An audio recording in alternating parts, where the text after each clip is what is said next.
అనకాపల్లి జిల్లా రామ్మిల్లి మండలం కొప్పుగుండు పాలెంలో 9వ తరగతి విద్యార్థిని బద్ది దర్శినిని దారుణంగా హత్య చేసిన కేసులో నిందితుడు సురేష్ ఆత్మహత్య.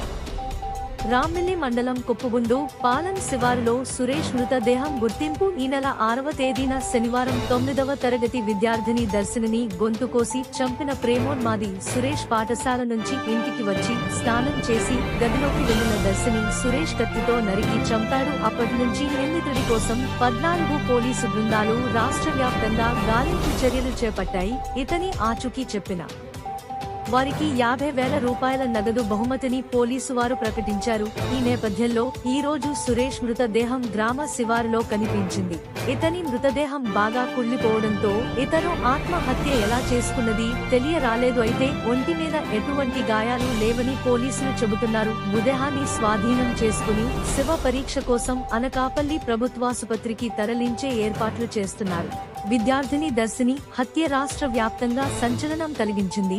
దీన్ని ప్రభుత్వం కూడా సీరియస్ గా తీసుకుని ప్రతిష్టాత్మకంగా దర్యాప్తు చేపట్టాలని పోలీస్ శాఖను ఆదేశించింది.